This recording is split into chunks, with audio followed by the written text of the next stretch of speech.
الحمد للہ رب العالمین والصلاة والسلام علی من کان نبیا وآدم بین الماء والطین اما بعد فاعوذ باللہ من الشیطان الرجیم بسم اللہ الرحمن الرحیم۔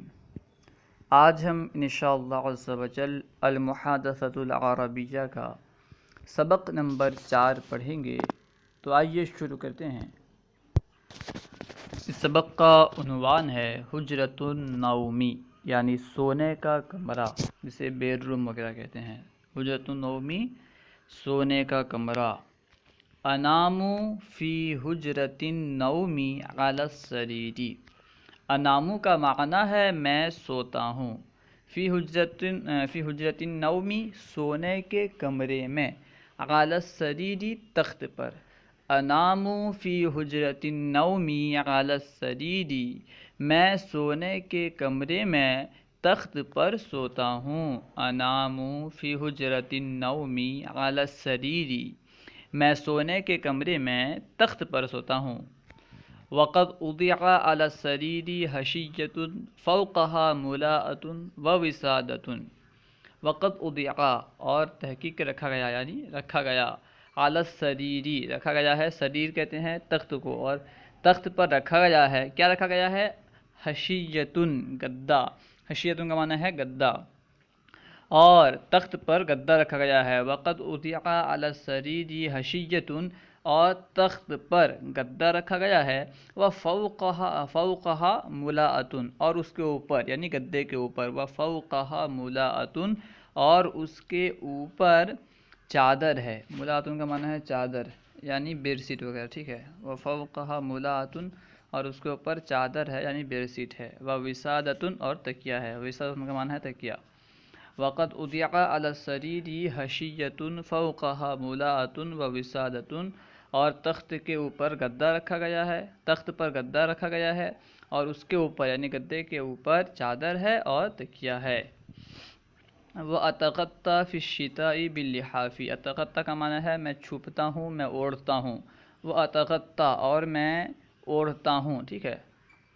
چھپنے سے مراد کیا ہے؟ اوڑھتا ہوں۔ وَأَتَغَطَّى، اور میں اوڑھتا ہوں، فی الشِّتَاءِ، سردی کے موسم میں، موسم سرما میں، بِاللِّحَافِ، رضائی کو۔ وَأَتَغَطَّى فِي الشِّتَاءِ بِاللِّحَافِ، اور میں سردی کے موسم میں رضائی کے ذریعے چھپتا ہوں۔ چھپتا ہوں سے مراد اسے اوڑھتا ہوں، ٹھیک ہے۔ وَأَتَغَطَّى فِي الشِّتَاءِ بِاللِّحَافِ، اور میں سردی کے موسم میں رضائی کے ذریعے سے، رضائی سے چھپتا ہوں، یعنی رضائی کو اوڑھتا ہوں۔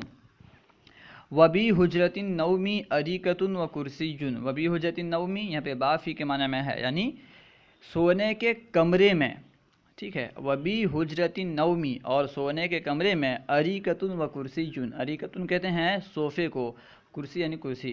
وَبِی حُجْرَةِ النَّوْمِ أَرِیکَةٌ وَکُرْسِیٌّ، اور سونے کے کمرے میں ایک صوفہ ہے اور ایک کرسی ہے۔ استریح علیہما فی بعض الاحیان، احیان یہ حین کی جمع ہے، حینہ کی جمع، جس کا معنی ہوتا ہے اوقات، ٹھیک ہے۔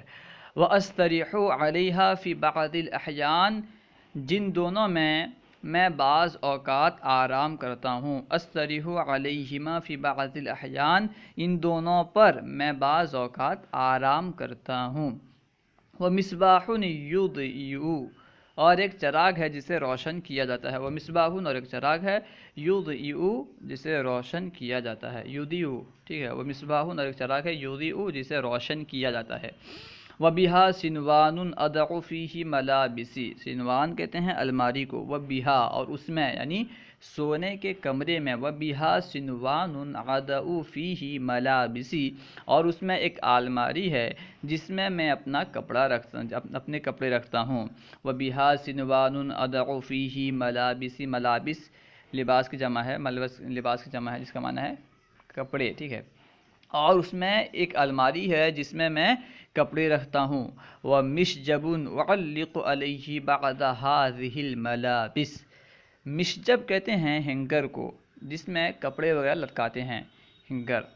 وَمِشْجَبٌ أُعَلِّقُ عَلَیْہِ بَعْضَ هَذِهِ الْمَلَابِسِ، اور ایک ہینگر ہے جس میں میں ان کپڑوں میں سے بعض کو لٹکاتا ہوں، وہ مشجبن اور ایک ہینگر ہے، اعلق علیہ جس پر میں لٹکاتا ہوں، کیا لٹکاتا ہوں؟ بعض هذه الملابس ان کپڑوں میں سے بعض کو، ومشجب اعلق علیہ بعض هذه الملابس اور ایک ہینگر ہے جس پر میں ان کپڑوں میں سے بعض کو لٹکاتا ہوں، وبها مرآت انظر فيها لانظم ملابسی، مرآت کہتے ہیں آئینے کو، ٹھیک ہے، ڈریسنگ ٹیبل کہہ سکتے ہیں، ڈریسنگ ٹیبل یعنی آئینہ جو ہوتا ہے نا اسے، وبها مرآت اور اس میں ایک آئینہ ہے، انظر فیہا جس میں میں دیکھتا ہوں، وبها مرآت انظر فیہا لانظم ملابسی اور اس میں یعنی اس کمرے میں ایک آئینہ ہے جس میں میں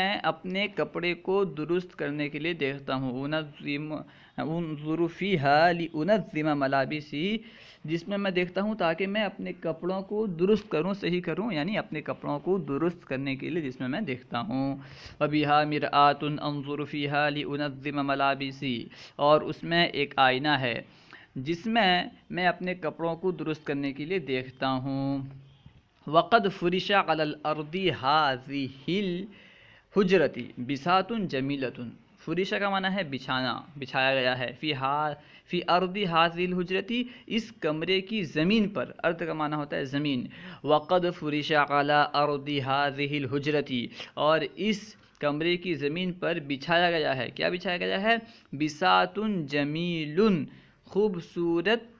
خوبصورت دری، بساط کا معنی ہوتا ہے دری، قالین، خوبصورت قالین، وزینت حیطانها بالصور، حیطان کہتے ہیں دیوار کو، وزینت حیطانها بالصور اور اس کی دیواروں کو تصویروں سے خوبصورت کیا گیا ہے، مزین کیا گیا ہے، وقد فرش علی ارض هذه الحجرۃ بساط جمیل وزینت حیطانها بالصور اور اس کمرے کی زمین پر خوبصورت قالین بچھایا گیا ہے اور اس کی دیواروں کو تصویروں سے مزین کیا گیا ہے، وَإِذَا مَا صَحَوْتُ فِي الصَّبَاحِ، صحوت کا معنی ہے بیدار ہونا، وَإِذَا مَا صَحَوْتُ فِي الصَّبَاحِ اور جب میں صبح نیند سے بیدار ہوتا ہوں، نَظَّفَ الْخَادِمُ هَذِهِ الْحُجْرَةَ، نظف کا معنی ہے درست کرنا، صاف کرنا، نظف الخادم، خادم صاف کرتا ہے، هذه الحجرۃ اس کمرے کو، وَإِذَا مَا صَحَوْتُ فِي الصَّبَاحِ نَظَّفَ الْخَادِمُ هَذِهِ الْحُجْرَةَ اور جب میں صبح بیدار ہوتا ہوں تو خادم اس کمرے کو صاف کرتا ہے، وَفَتَحَ نَوَافِذَهَا لِتَدْخُلَهَا الشَّمْسُ، فتح کا معنی ہے کھولنا، نوافذ کا معنی ہے کھڑکیاں، الشمس کا معنی ہوتا ہے سورج، لیکن یہاں پہ مراد دھوپ ہے، ٹھیک ہے، یعنی کبھی لازم کے لیے بھی ملزوم کا معنی بول دیا جاتا ہے، یعنی سورج کے لیے کیونکہ دھوپ لازم ہے اس لیے یہاں پہ شمس بول کر کے سورج کا جو لازم ہے، یعنی جب بھی سورج ہوگا تو دھوپ تو ہونا ہی ہے، بولا گیا ہے سورج اور مراد کیا ہے؟ دھوپ، اور ایسا ہوتا رہتا ہے، کلام عرب میں اس طرح واقع ہوتا رہتا ہے، وَفَتَحَ نَوَافِذَهَا لِتَدْخُلَهَا الشَّمْسُ اور اس کی کھڑکیوں کو کھول دیتا ہے تاکہ دھوپ داخل ہوں، تاکہ اس میں دھوپ داخل ہوں، یعنی اس کمرے میں دھوپ داخل ہوں، وَفَتَحَ نَوَافِذَهَا لِتَدْخُلَهَا الشَّمْسُ اور اس کی کھڑکیوں کو کھول دیتا ہے تاکہ اس میں دھوپ داخل ہو، وَيَدْخُلَ الْهَوَاءُ النَّظِيفُ اور صاف ہوا داخل ہو، صاف ستھری ہوا داخل ہو، وَإِذَا مَا صَحَوْتُ فِي الصَّبَاحِ نَظَّفَ الْخَادِمُ هَذِهِ الْحُجْرَةَ وَفَتَحَ نَوَافِذَهَا لِتَدْخُلَهَا الشَّمْسُ وَيَدْخُلَ الْهَوَاءُ النَّظِيفُ اور جب میں صبح بیدار ہوتا ہوں تو خادم اس کمرے کو صاف کرتا ہے اور اس کی کھڑکیوں کو کھول دیتا ہے تاکہ اس میں دھوپ داخل ہو اور صاف ہوا داخل ہو۔ اسئلۃ، اب یہاں سوال کر رہے ہیں، عجیب اما جاتی، آنے والے سوالوں کا جواب دو۔ نمبر 1 میں ہے این تنام، تو کہاں سوتا ہے؟ این تنام، تو کہاں سوتا ہے؟ جواب میں کہیں گے انام فی حجرت النوم علی السریر، یا پھر انام فی حجرت النوم، ٹھیک ہے۔ این تنام، تو کہاں سوتا ہے؟ انام فی حجرت النوم، این تنام، تو کہاں سوتا ہے؟ انام فی حجرت النوم، میں سونے کے کمرے میں سوتا ہوں۔ نمبر 12 میں ہے علی ای شیء تنام، کس چیز پر تو سوتا ہے؟ جواب میں کہیں گے انام علی سریری، میں تخت پر سوتا ہوں، انام علی سریری، میں تخت پر سوتا ہوں۔ جیم میں ہے بما تتغطى فی الشتاء، سردی میں تو کس کے ذریعے سے چھپتا ہے، بما تتغطى فی الشتاء، سردی میں تو کس کے ذریعے سے چھپتا ہے، یعنی تو کسے اوڑھتا ہے، کس چیز کو اوڑھتا ہے. جہاں میں کہیں گے اتغطى فی الشتاء باللحاف، میں سردی میں رضائی کے ذریعے چھپتا ہوں، یعنی رضائی کو اوڑھتا ہوں.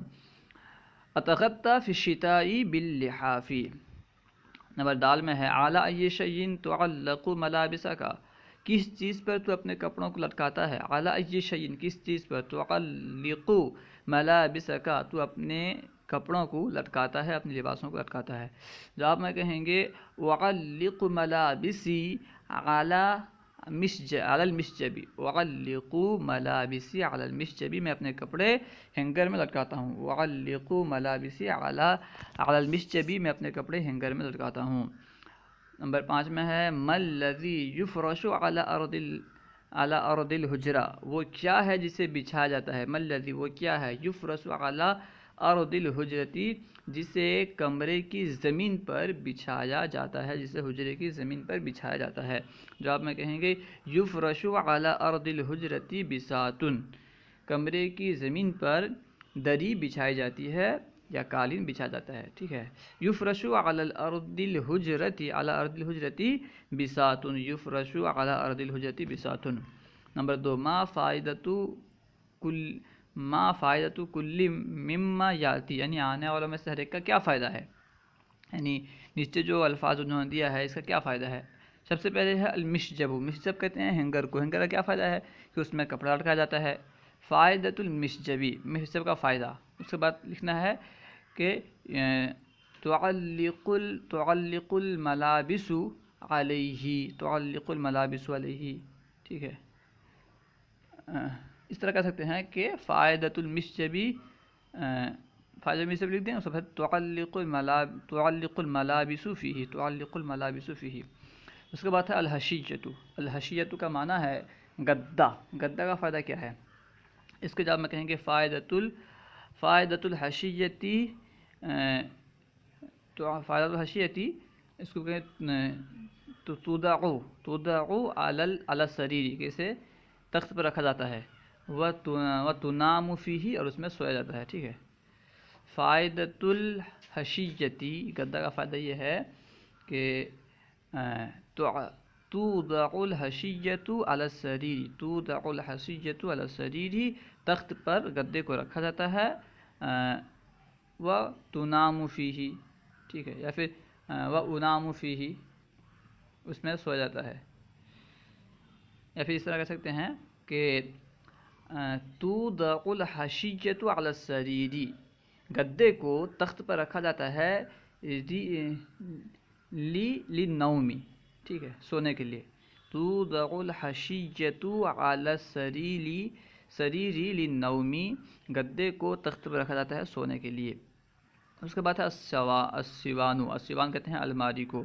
الماری کا فائدہ کیا ہے، فائدۃ السیوان ان تودع فیہا، کہ اس میں رکھا جاتا ہے الملابس، ملابس. فائدۃ السیوان ان تودع فیہا الملابس، فائدۃ السیوان ان تودع فیہا الملابس. ٹھیک ہے. اس طرح اس کے فائدے لکھ سکتے ہیں کچھ بھی کر کے، جو سمجھ میں آئے اپنے اعتبار سے، اگر فائدہ ہو سکے تو لکھ سکتے ہیں.